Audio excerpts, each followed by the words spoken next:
Buenas noches, bienvenidos, disculpen la sorpresa, ¿no? Estábamos en el bloque de comerciales inicial y nos sorprendió un poco, pero esas son las cosas de los programas que tienen el perfil de transmitir en vivo, ¿no? Y entonces para nosotros es un placer inmenso poder compartir con ustedes como cada noche. Recuerden que los miércoles el programa es especial porque lo tomamos gracias a nuestros patrocinadores para promover el modelo de sociedad en función de los fundamentos y las herramientas, el método de trabajo de liderazgo responsable, una propuesta política inspirada en las ideas de Bosch y en la corriente de pensamiento del siglo XXI. Entonces, en ese contexto, vamos a hablar hoy de muchas cosas interesantes. Por ejemplo, vamos a aplicarle liderazgo responsable a la decisión de la Procuraduría General de la República de pedirle al PETCAT, que es se llama PETCAT, como que la Dirección de Persecución de la Corrupción, que someta a la justicia por corrupción, ¿no?, a los 3 jueces que la Suprema Corte de Justicia le hizo un juicio disciplinario y encontró pruebas suficientes como para poner esos jueces a disposición del Ministerio Público. Vamos a hablar de eso en el contexto de liderazgo responsable. También vamos a ver las elecciones norteamericanas porque se está celebrando la convención, termina mañana con el discurso de Hillary Clinton y ya ustedes saben la sorpresa de este inicio de semana con Adriano Espaillat, el dominicano, hablando en el inicio de la convención. Hoy hablaba Clinton y Obama y McCain, y Joe Biden, perdón, y Tim Kaine, el elegido vicepresidente con Hillary. Y entonces mañana ella habla, vamos a hablar de eso también, y vamos a hablar del diálogo, si se le puede llamar diálogo, o las negociaciones entre el gobierno dominicano y el Colegio Médico Dominicano por un aumento salarial. Me parece un debate interesante porque por primera vez el gobierno está condicionando el aumento a una tasa de retorno del trabajo de los médicos mayor que la que la sociedad está recibiendo ahora, y me parece un debate interesante, aunque las partes estén tratando cada una de ganar más en sus posiciones. Me parece que es un debate de contenido el que se está dando en el sector salud, y vamos a ver cómo se puede enriquecer más ese debate en función del liderazgo responsable. Si nos da tiempo, no creo que nos dé tiempo, vamos a hablar de la reforma policial, de la ley de reforma policial también. Ojalá que nos dé tiempo porque tenemos unos enfoques interesantísimos con relación al tema de la policía. Pero antes yo quiero decir lo siguiente, yo me siento sumamente complacido por lo que está pasando con el proyecto de liderazgo responsable. En este mes estamos cumpliendo 3 años. El 12 de julio del 2013 iniciamos la construcción de la propuesta de liderazgo responsable, una propuesta política nativa del siglo XXI, totalmente distinto a lo que ustedes conocen como ejercicio político. Nosotros tenemos 3 fundamentos y 5 herramientas, y en función de esos fundamentos y de esas herramientas nosotros abordamos los problemas, los diagnosticamos y le proponemos solución. Y por eso podemos analizar cualquier problema social con esos fundamentos y con esas herramientas. Entonces, estamos cumpliendo 3 años y estamos celebrando nuestro primer congreso, porque Juan Bosch hacía congresos en el PLD, hacía conferencias entre congresos.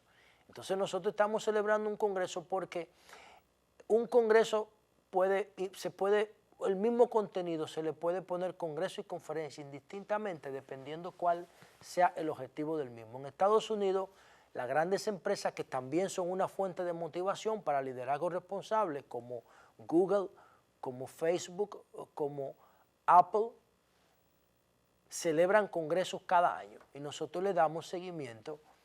Le hemos estado dando seguimiento hace mucho tiempo a todos esos congresos.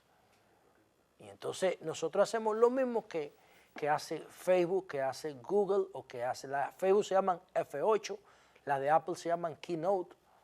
Entonces la de nosotros se llama Liderazgo Responsable, primer Congreso Internacional.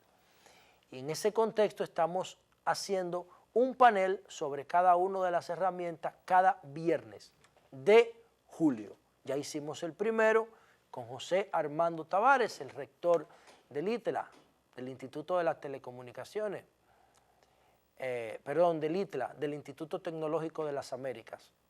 Entonces, eso fue el viernes pasado, ya tenemos el segundo panel este viernes en las instalaciones del Museo del Indotel en la zona colonial, en el Palacio de las Telecomunicaciones.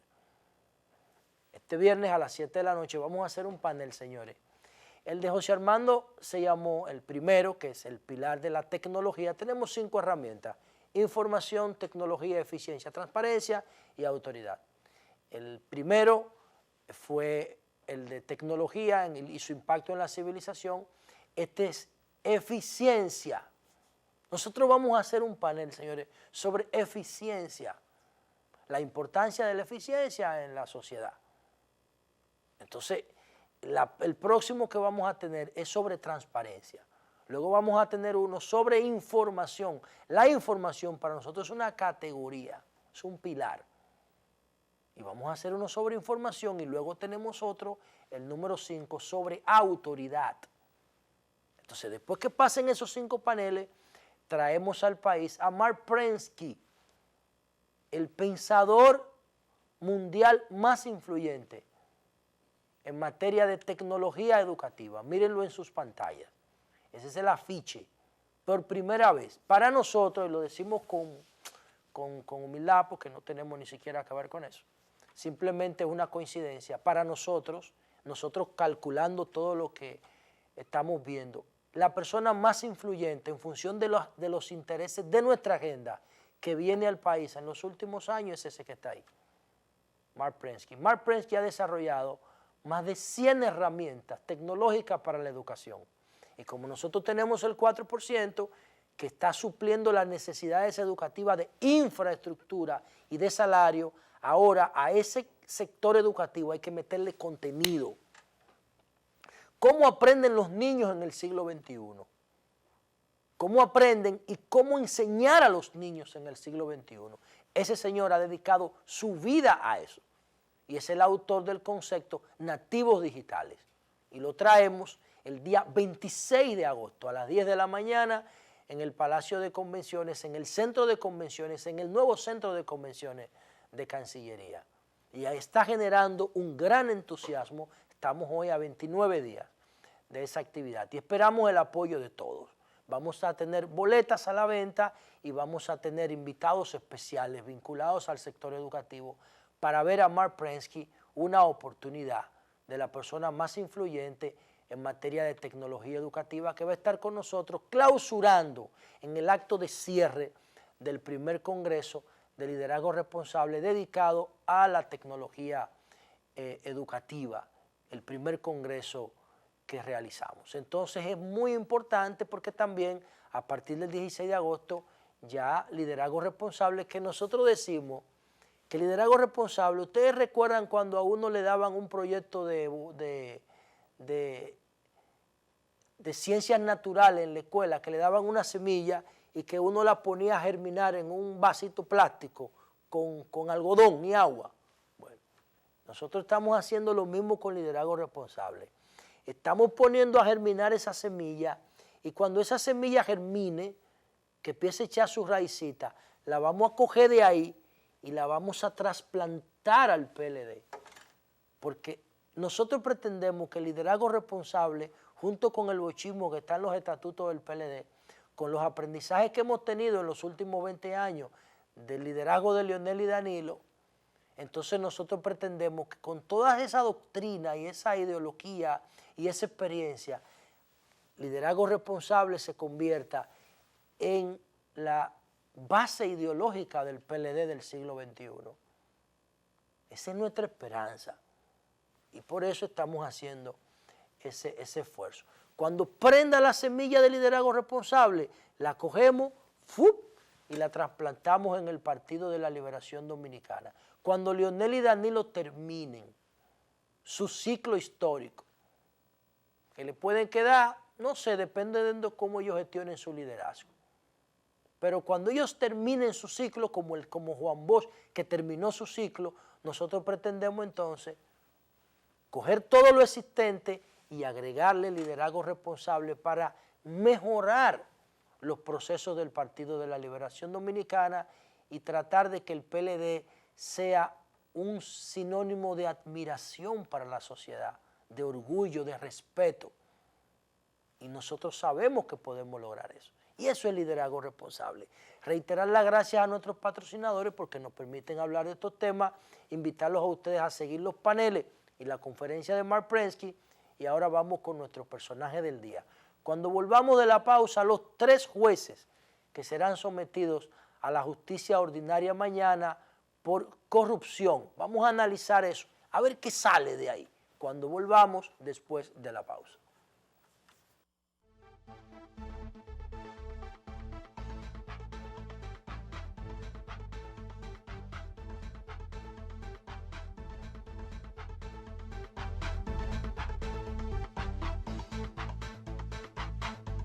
Nuestra sección El personaje del día esta noche la ocupan los 3 jueces que fueron destituidos de la Cámara Penal de la Corte de Apelación del Departamento Judicial de Santo Domingo por orden del Consejo del Poder Judicial.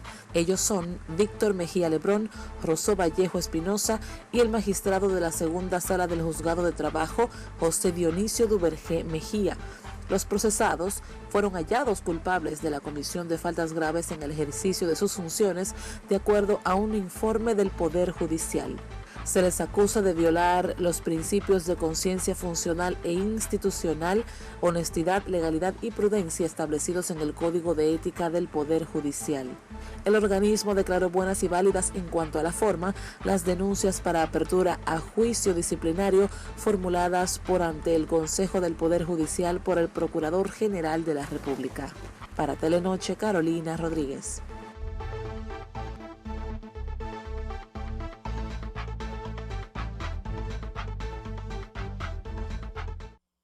Miren, señores, la prisa con que nosotros llevamos la vida en esta sociedad no nos permite detenernos a mirar los procesos en sus detalles, salvo que sean cosas que nos interesan demasiado.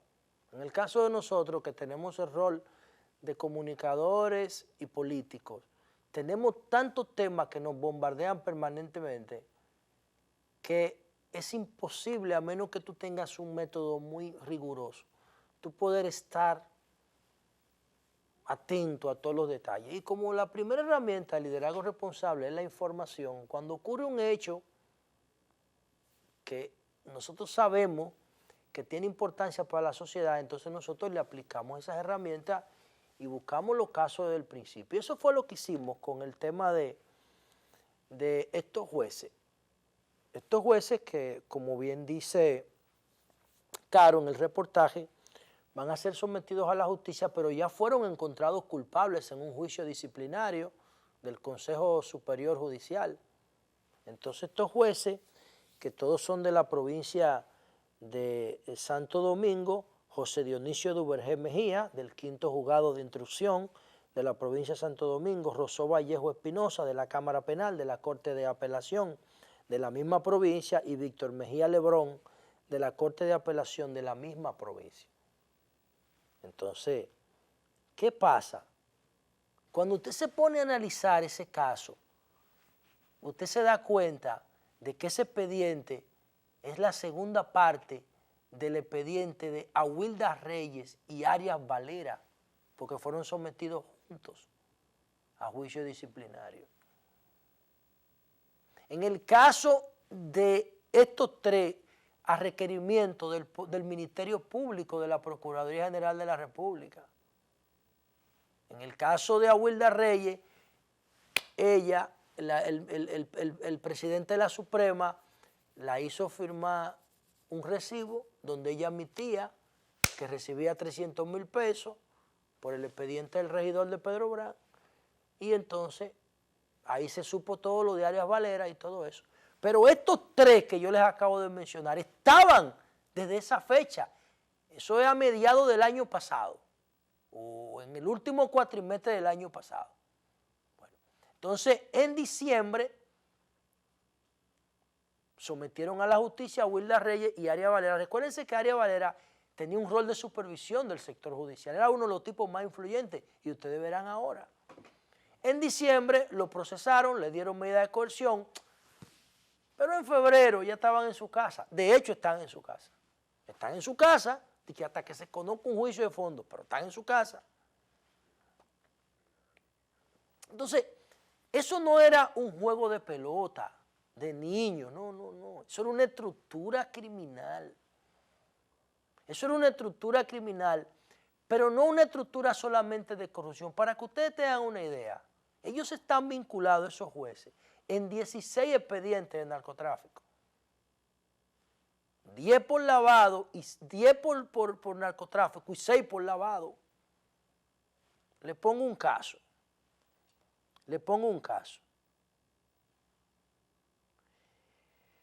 El caso de José Dionisio Duvergé Mejía recibió del señor Francisco Javier Batista, creo que alias Flow, $27,500 como intermedio para otorgar la libertad a un imputado, ese es una mula que carga heroína, de nombre Julio Rondón Abreu.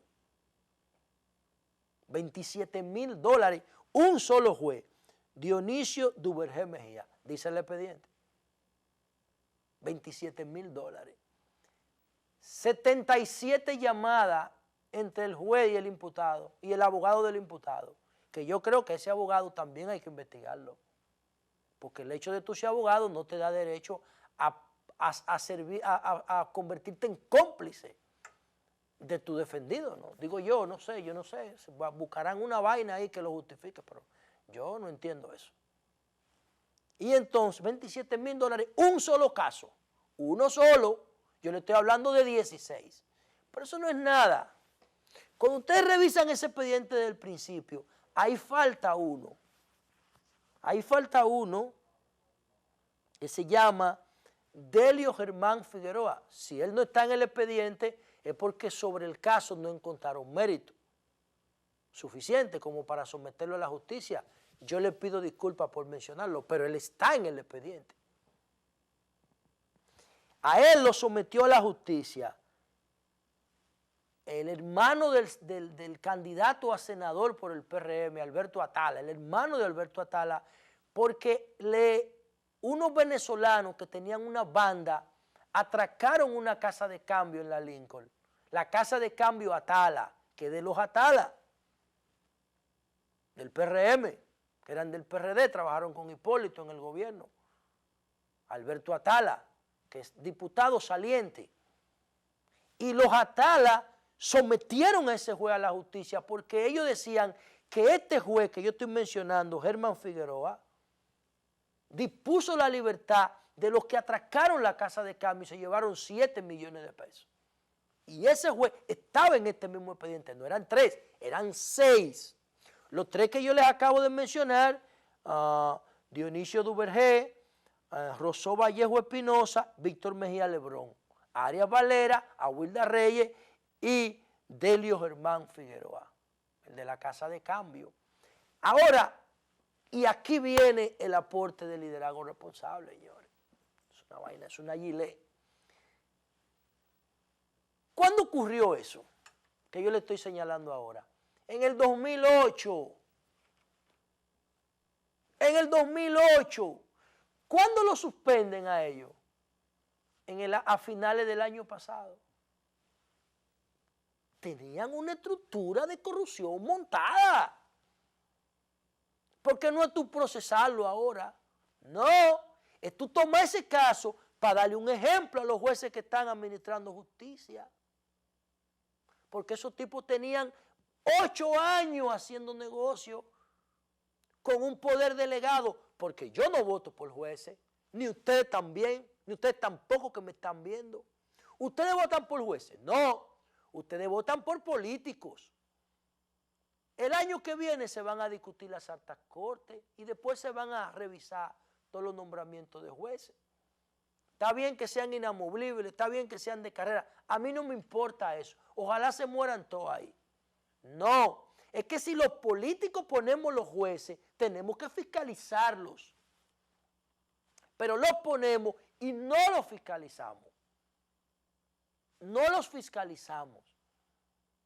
Esa estructura de corrupción judicial no es verdad que fue fruto de la fiscalización y de la prevención del Estado, ni del Congreso, ni del Poder Ejecutivo. No es verdad, ni del Poder Judicial. Eso fue que brotó. Usted ha visto cuando usted tiene una infección, nosotros en los barrios le llamamos nacido a esa vaina. Entonces ya se va poniendo grande y mi mamá me decía, eso está maduro ya, espera que se madure para que se te cure.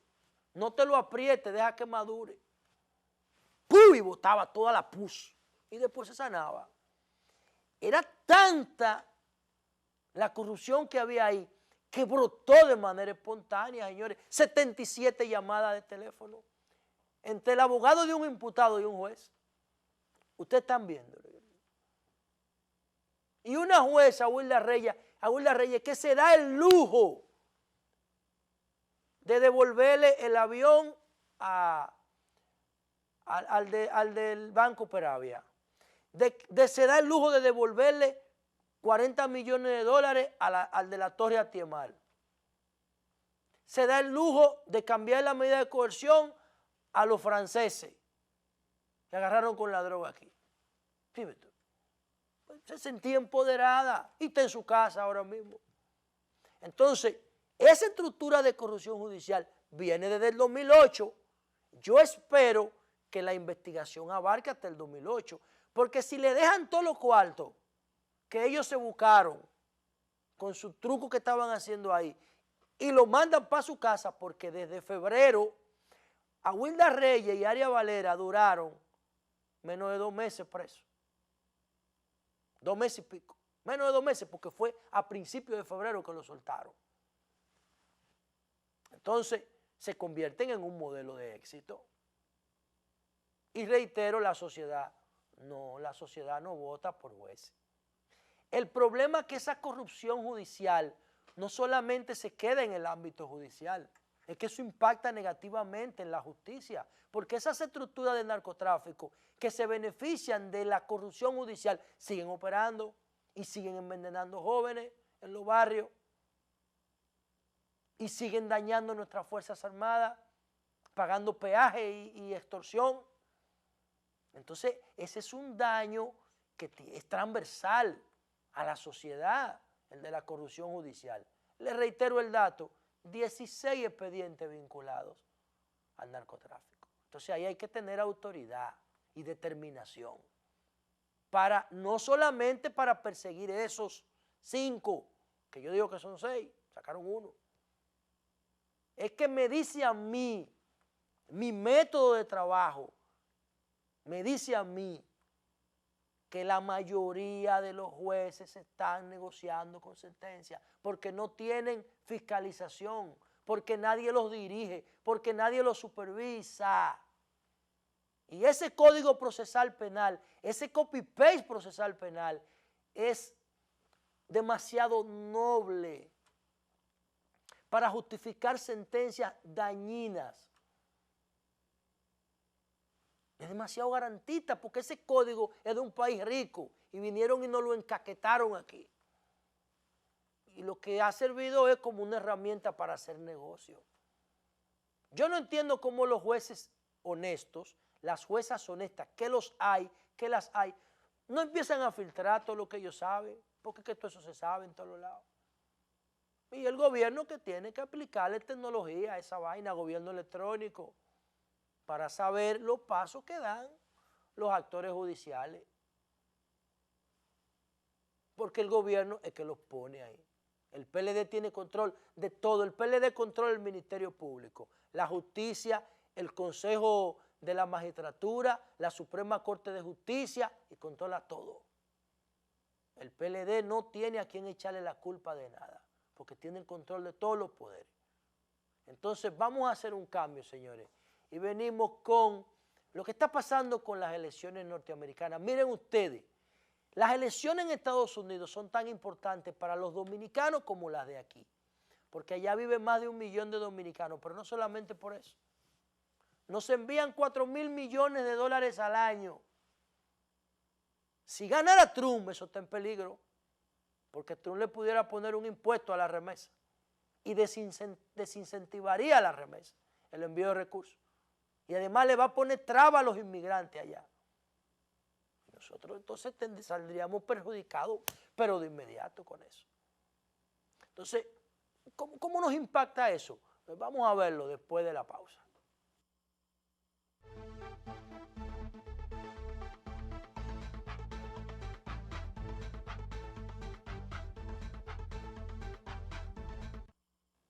Miren, señores, yo decía antes de la pausa que las elecciones en Estados Unidos tienen que ser tan importantes para nosotros como las de aquí, y en menor medida las de España, que todavía no se han decidido también.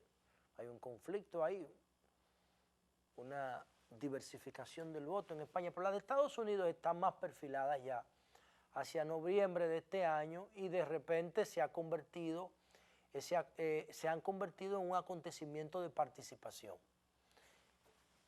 En las elecciones pasadas, del 2012, Barack Obama frente a Mitt Romney, la participación fue de 66%.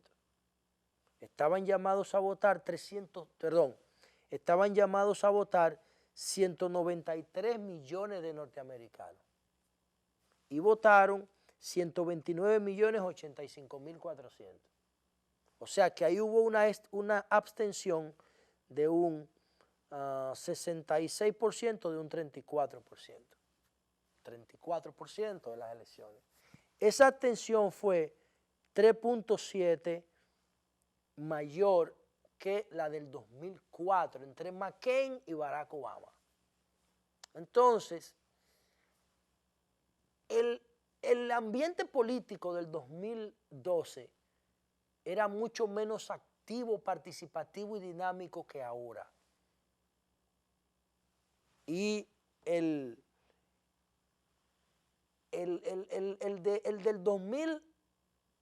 del 2012 fue menos participativo en 3.7 que el del 2008, cuando Obama ganó, que también fue un fenómeno de participación, porque era el primer presidente negro que iba a llegar a la Casa Blanca, y eso generó un gran acontecimiento, ¿no? Pero en el 2008 esa participación bajó porque ya Barack Obama venía a buscar en el 2012, perdón, venía a buscar una reelección, y Mitt Romney no enganchó a los republicanos, no tiene carisma Mitt Romney, aunque sacó 60 millones de votos. Barack Obama le llevó 5 millones de votos.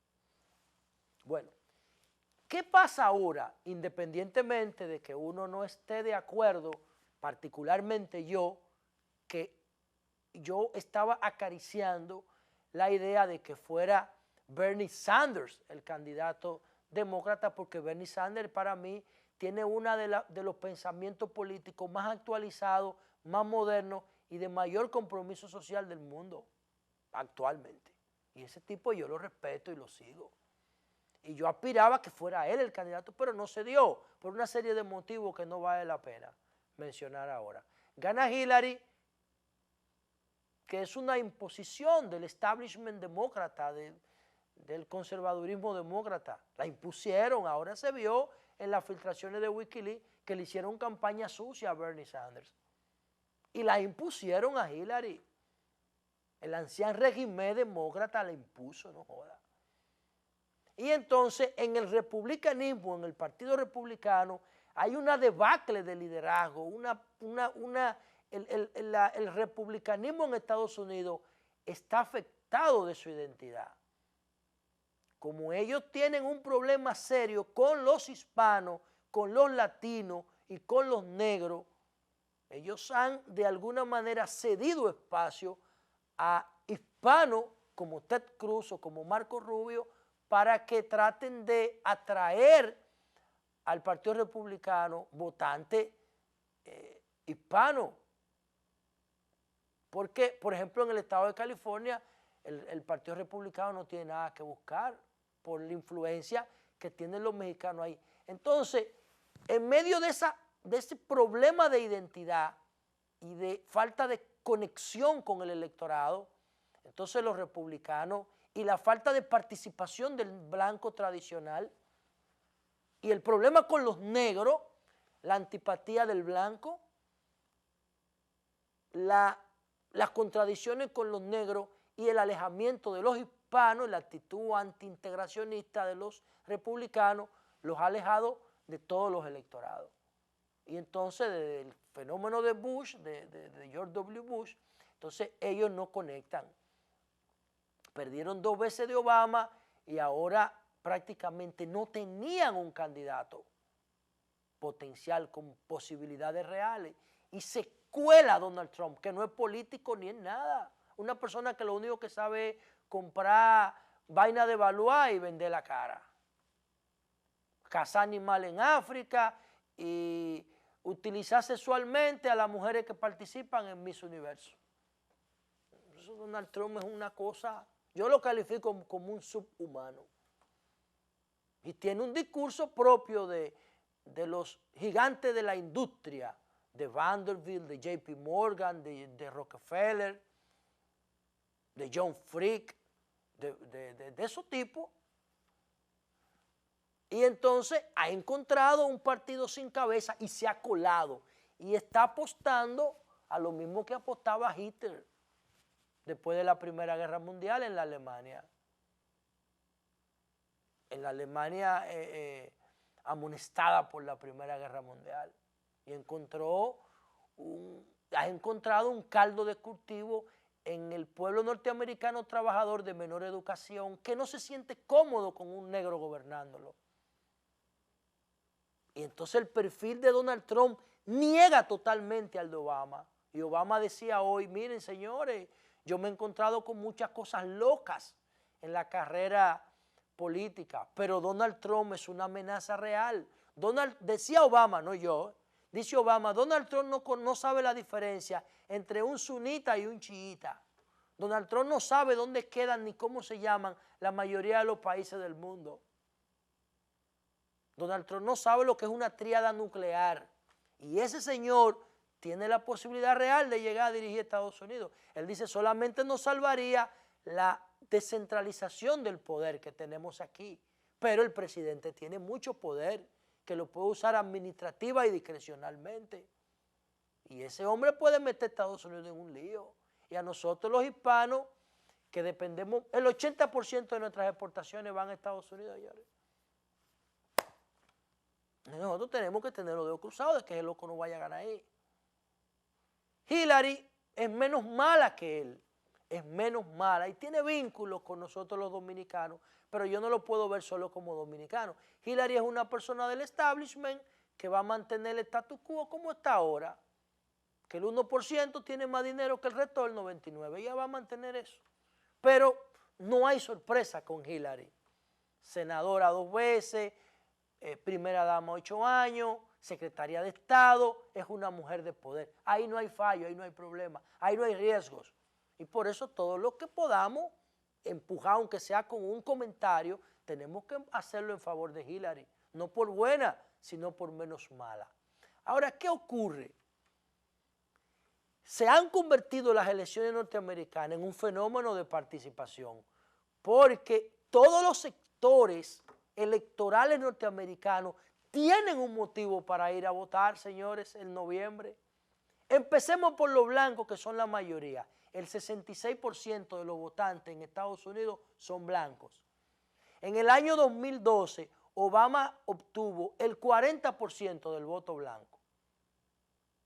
Y Mitt Romney se llevó el 52% del voto blanco. Mírenlo ahí. Esas son las estadísticas. Entonces, ¿qué ocurre? Ahora Hillary es blanca, pero el voto popular blanco, que yo le decía a ustedes que hay una abstención de un 35% del votante, el voto popular blanco se supone que lo capitalice Donald Trump, que es blanco y es racista, está apelando a los instintos del Ku Klux Klan. Entonces, los blancos tienen motivo para ir a votar. Los liberales por Hillary y los conservadores y los más populares por Donald Trump. Ahora los negros van a salir a votar en contra de Donald Trump. Entonces quedan los hispanos y los asiáticos.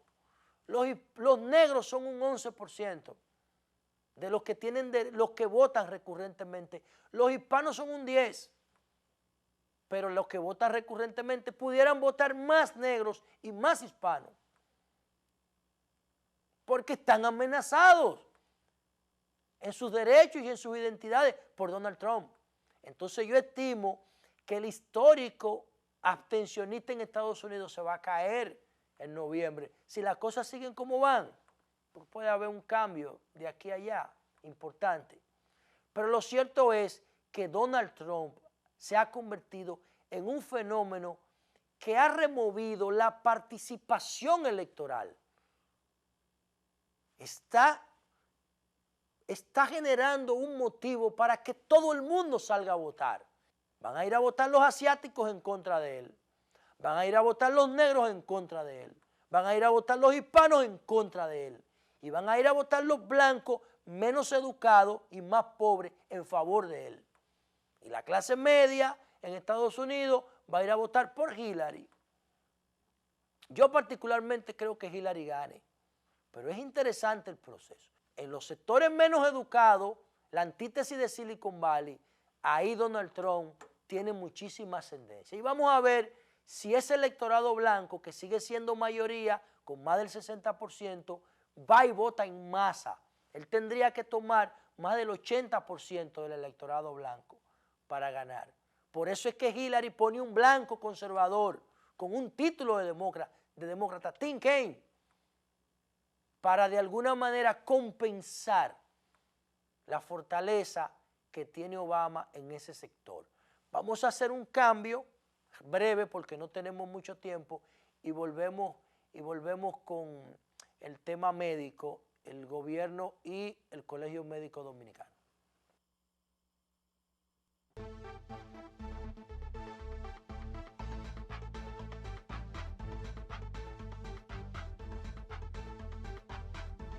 Nueva vez el diálogo entre el gobierno dominicano y los gremios del sector salud ha caído en tierra no fértil.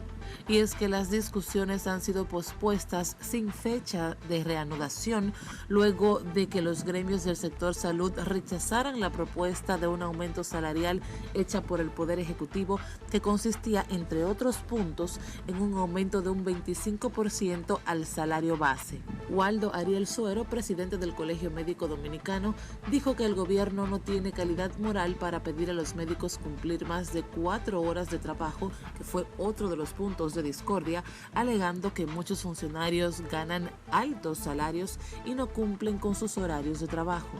Suero también denunció que el Ministerio de Salud Pública debe más de 30 millones de pesos a médicos residentes por concepto de sueldos atrasados y que el gobierno mantiene una represión contra el colegio médico. Mientras tanto, los únicos gremios del sector salud que han llegado a acuerdos con el gobierno son los gremios de enfermería y la Coordinadora Nacional de Salud, que acordaron con el gobierno en ratificar un aumento del 30% a sus salarios, entre otros temas que incluyen incentivos por años en servicios profesionales y técnicos, así como capacitación. Para Telenoche, Carolina Rodríguez.